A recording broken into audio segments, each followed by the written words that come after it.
Hello everyone, welcome to environment IAS.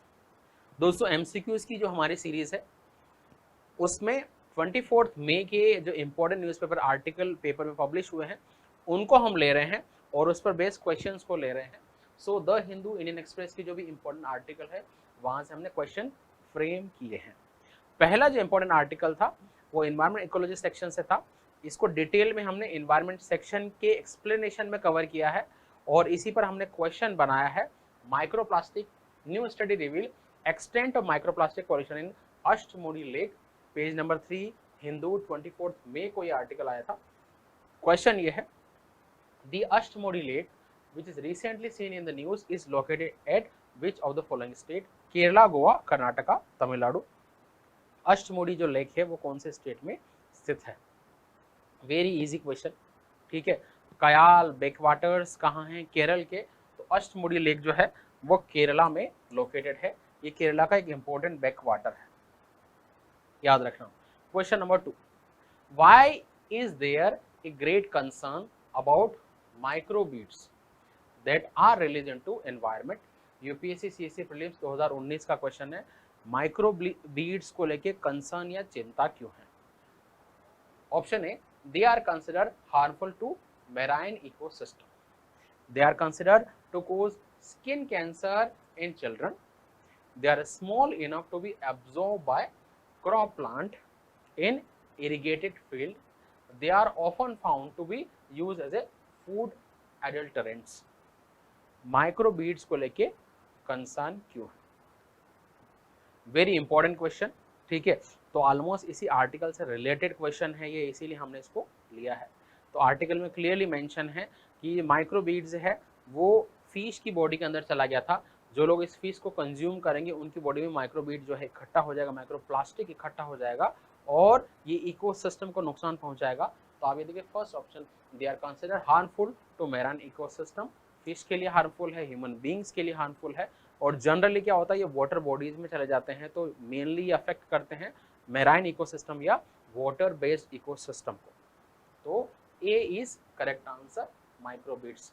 Microplastic क्या होते हैं इसको वैसे हमने अलग से कवर किया है। माइक्रोप्लास्टिक का मतलब है बहुत छोटी साइज का प्लास्टिक, माइक्रो साइज का प्लास्टिक। माइक्रो का मतलब 10⁻⁻3।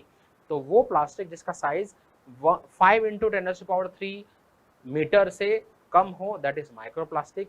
अगर माइक्रोबीड्स की बात करेंगे तो माइक्रोबीड्स जो है इनका साइज जो है 1 × 10⁻³ मीटर होता है।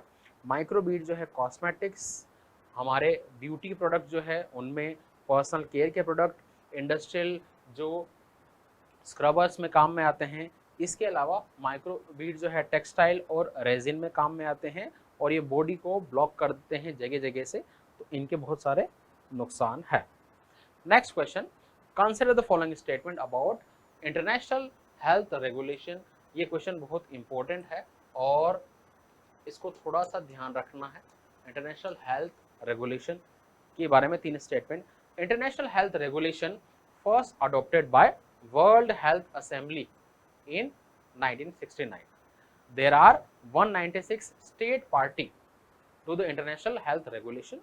International health regulation is an instrument of international law that is legally binding on parties. Which of the statement given above is correct? 1, 1 and 2, 1 and 3, 1, 2, 3. बताओ।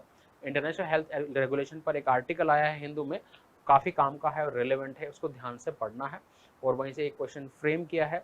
इसी टाइप के क्वेश्चन आपको एग्जाम में भी देखने को मिलेंगे। तो तीनों स्टेटमेंट करेक्ट है। इंटरनेशनल हेल्थ रेगुलेशन जो है वो वर्ल्ड हेल्थ असेंबली 1969 में बनाया था। वर्ल्ड हेल्थ असेंबली क्या है? पूरी दुनिया में जब ये पेंडेमिक और बीमारियां फैलती है तो पूरी दुनिया के हेल्थ के कंसर्न को एड्रेस करने के लिए असेंबली बनाई गई है यूनाइटेड नेशंस की, वो है वर्ल्ड हेल्थ असेंबली। ये असेंबली में जो है कंट्रीज ने मिलकर एक रेगुलेशन बनाया जिसका नाम है इंटरनेशनल हेल्थ रेगुलेशन। तो बेसिकली वर्ल्ड हेल्थ असेंबली ने जो रेगुलेशन बनाया वो है international health regulation. For example अभी कोविड आया, कोरोना वायरस आया, तो कोरोना वायरस से एक कंट्री निपट नहीं सकता क्योंकि ग्लोबल समस्या है। सारे कंट्री में कोऑर्डिनेशन रेगुलेशन की रिक्वायरमेंट है। तो इंटरनेशनल हेल्थ जो असेंबली है वो ऐसे मैटर में एक्टिव हो जाती है और हेल्थ को रेगुलेट करती है। 196 मेंबर कंट्री है, पार्टीज है इंटरनेशनल हेल्थ रेगुलेशन के, और ये लीगली बाइंडिंग भी है, यानी जिन कंट्री ने साइन किया वो उनको कानूनी रूप से बाध्य है इसको शर्तों को मानने के लिए। तो 69 में बना, वर्ल्ड हेल्थ असेंबली ने बनाया, और ये जो है 196 इसके मेंबर है और ये लीगली बाइंडिंग है। ये सारे इंपॉर्टेंट एस्पेक्ट आपको ध्यान रखना है। वर्ल्ड हेल्थ असेंबली इसकी मीटिंग होने जा रही है, इसलिए ये आर्टिकल न्यूज़ में था। ये जो मीटिंग है वो मई 27 से लेकर 1 जून को जिनेवा स्विट्जरलैंड में इसकी मीटिंग होगी। एम क्या है हेल्थ असेंबली का, तो ये इंटरनेशनल हेल्थ रेगुलेशंस को जो है डिस्कस करती है, और अभी जो है हेल्थ रेगुलेशन उसको अमेंड करने की बात की जा रही है। The international health regulation was first adopted in 69 and latest जो रिवाइज किया 2005 में। तो 1969 में इसको बनाया, 2005 में इसको अमेंड किया, जो लेटेस्ट अमेंडमेंट है वो 2005 का है। क्योंकि हेल्थ में बहुत सारी प्रॉब्लम आती जा रही है, जैसे हमारे ड्रग रेजिस्टेंस की प्रॉब्लम बहुत ज़्यादा है। आप ये देखो नए नए पेंडेमिक आ रहे हैं, कोरोना वायरस आ गया है, ठीक है, वेस्ट नाइल फीवर आया था, बर्ड फ्लू का बहुत ज़्यादा खतरा है। तो नए नए जैसे जैसे टाइम के साथ में नई बीमारियां आती है, नए हेल्थ कंसर्न आ जाते हैं, तो हेल्थ रेगुलेशन को अमेंड करने की ज़रूरत है, टाइम के अकॉर्डिंग एडजस्ट करने की रिक्वायरमेंट है। It was conceived to maximise collective effort to manage public health events while minimizing disruption to travel and trade। इसका जो कंसर्न है वो क्या है कि हेल्थ के जो कंसर्न है वो मिनिमम हो और ट्रेवल और ट्रेड ब्लॉक नहीं हो जाए। जैसे मतलब कोरोना के टाइम पे हुआ क्या था, कोई भी ट्रेवल नहीं कर पा रहा था, ट्रेड जो है ब्लॉक हो गया था, तो दोनों चीज़ों को बैलेंस करके चलना। देयर आर 196 मेंबर कंट्री, और ये जो है 194 तो इसके कंट्रीज मेंबर है, और लिचेस्टीन और हॉलीसी ये जो है दो और है जो इसके मेंबर है, टोटल 196 है। ये जो है it provide a legal framework that define countries right in obligation in handling public health event and emergency. तो कंट्री के लिए ये लीगल फ्रेमवर्क डिज़ाइन करता है कि आप इमरजेंसी के टाइम पर क्या करें। It also introduce important safeguard to protect right of traveller and other person. तो ट्रेवलर के राइट्स को प्रोटेक्ट करता है, और ये लीगली बाइंडिंग में है। तो ये लीगली बाइंडिंग वाली बात याद रखना, ये इंपॉर्टेंट है। तो ये था क्वेश्चन इंटरनेशनल हेल्थ असेंबली के ऊपर।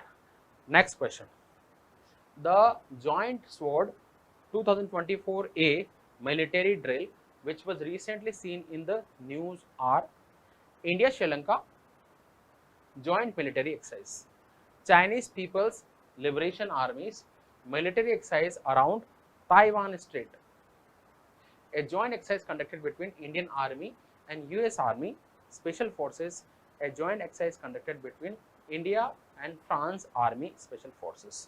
तो ये joint sword 2024 ए मिलिट्री ड्रिल ये रिसेंटली न्यूज़ में है, पेपर की हेडलाइन बन रही है। ये क्या है ये, तो थोड़ा सा सोचो, पेपर पढ़ा हो तो रिकॉल करने की कोशिश करो। बेसिकली ये चाइनीज़ लिबरेशन आर्मी जो है उसकी एक एक्सरसाइज है, और ताइवान सी में हो रही है। ताइवान को इंटिमिडेट करने के लिए ये जॉइंट मिलिट्री जो है चाइना की एक जो है एक्सरसाइज है।